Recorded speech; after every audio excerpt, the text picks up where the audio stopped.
You're listening to the Full Court Press with your host, Drew Duncan. Don't you dare touch that dial.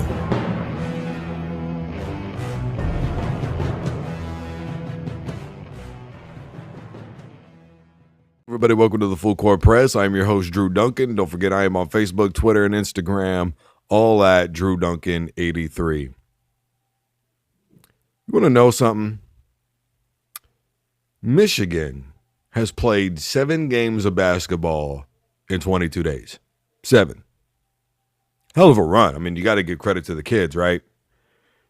But it reminded me of something, though, that gained a lot of traction and now has lost a lot of traction.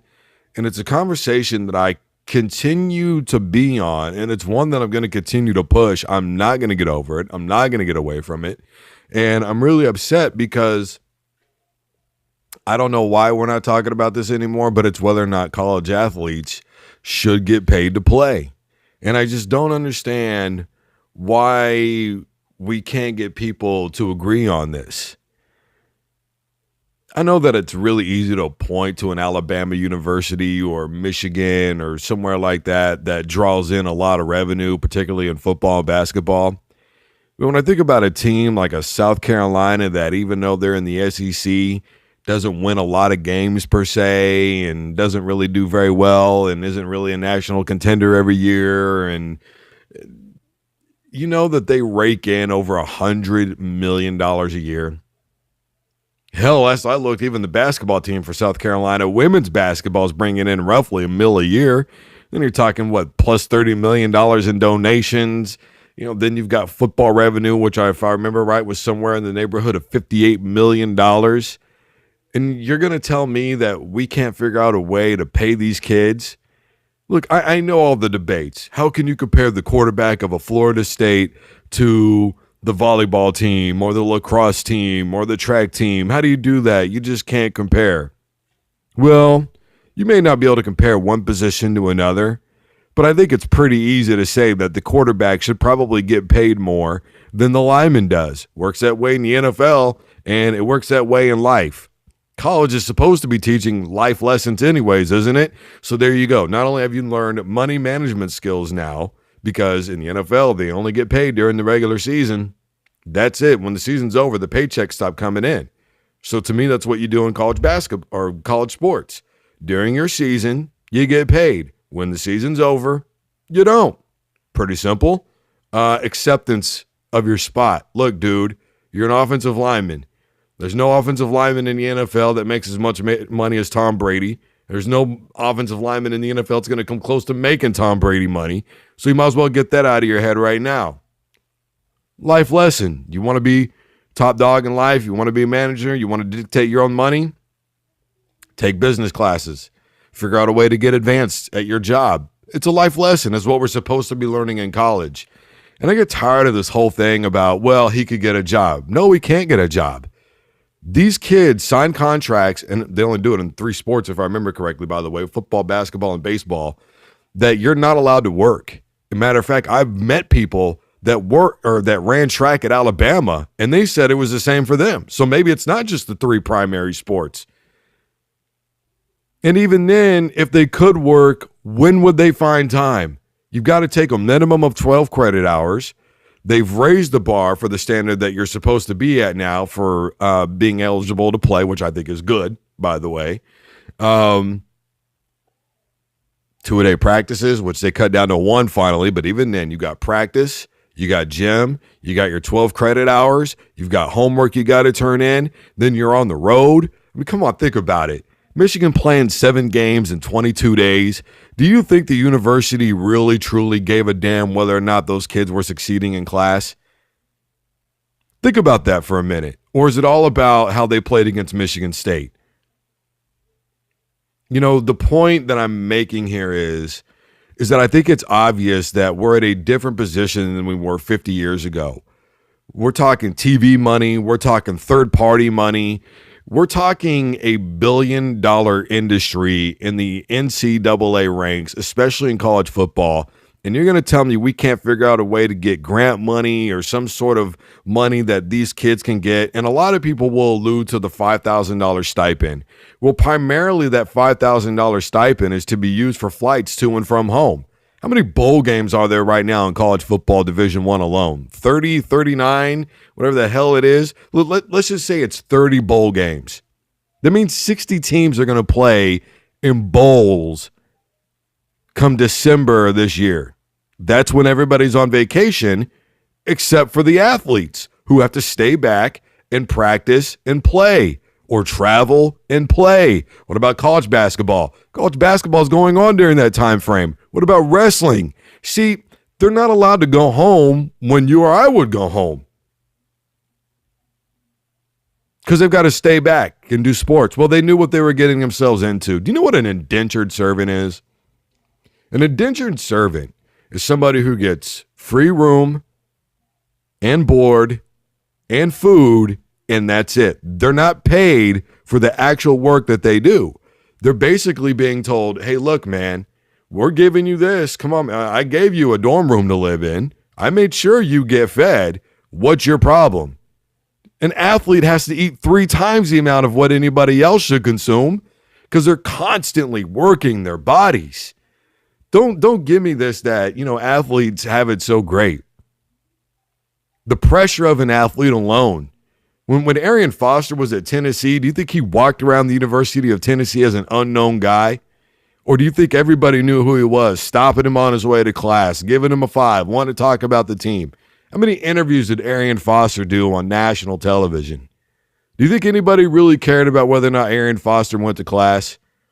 Or do you think that they were more concerned with Arian Foster getting 120 yards in a big-time game and getting them to the bowl, the Orange Bowl, the Sugar Bowl? What do you think was their primary concern? Come on. Let's just be realistic. How many times has North Carolina been busted for allegedly doing paper classes? Is this the 3rd time now? What about all the allegations that have been going on with all this money stuff that's been happening? Started right around August, September is when the reports first came out, just this past start of the football season, basically. Money thing, what was it, 13 teams, somewhere in that neighborhood. 10 teams, 13 coaches were named in these allegations and investigations by the NCAA and this whole money scandal. Some of this stuff would be minimized to me because you'll never stop it. You'll never stop boosters. You'll never stop like what allegedly happened with Maurice Clarett. You'll never stop any of that, okay, with anything. There's no 100% guarantee that you'll stop something, but you can hope to prevent it. You can hope to minimize it. You can hope to contain it and control it. It's just like the Patriots. You know how many teams have been busted for Spygate? It's just that the Patriots were out in public with it because they were Super Bowl champs. But there were a lot of other teams that got busted for being spies. It's just the Patriots were actually good at it. Think about the USC Trojans and Reggie Bush and all that kind of stuff that happened. Reggie's mom allegedly getting a house and a car and a lawn and a job and all this other stuff. Look at the University of Oklahoma. Think about SMU. Right? Did you see the 30 for 30 on that on ESPN where people were saying that some of these guys were taking pay cuts by going to the NFL? What does that tell you?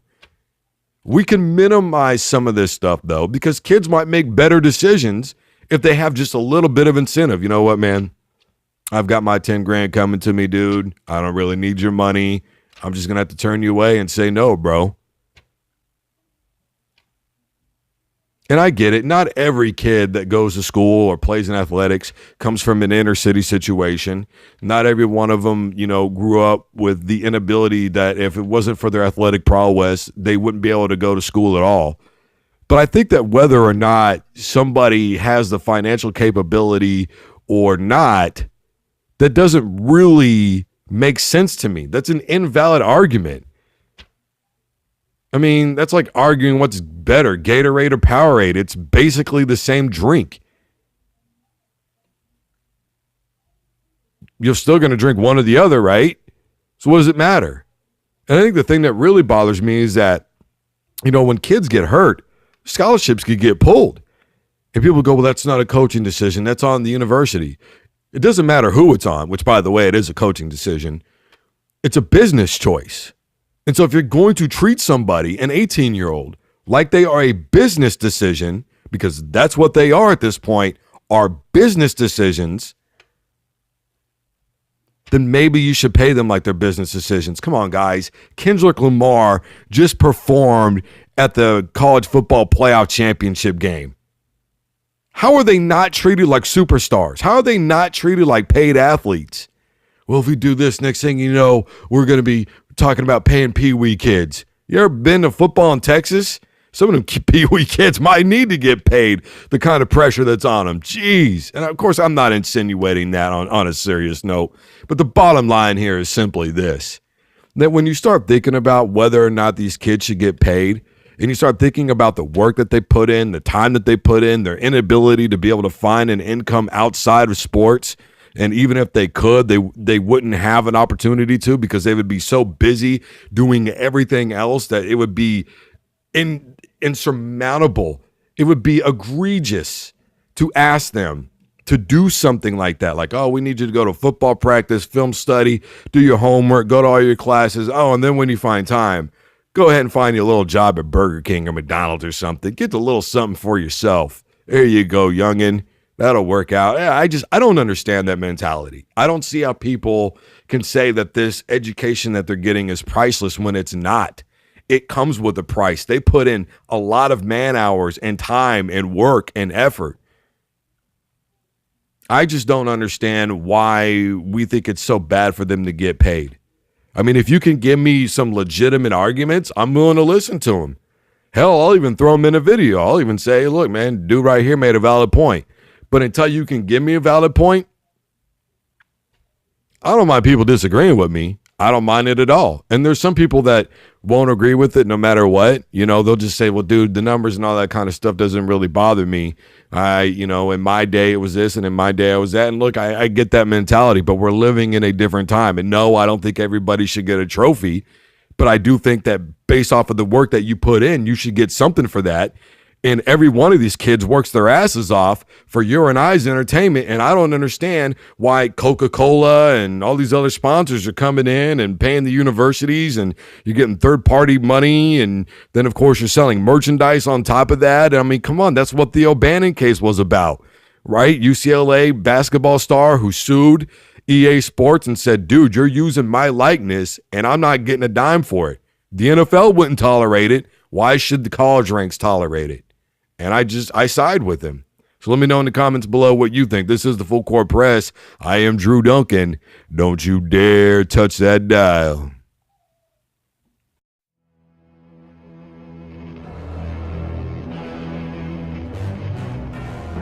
You're listening to the Full Court Press with your host, Drew Duncan.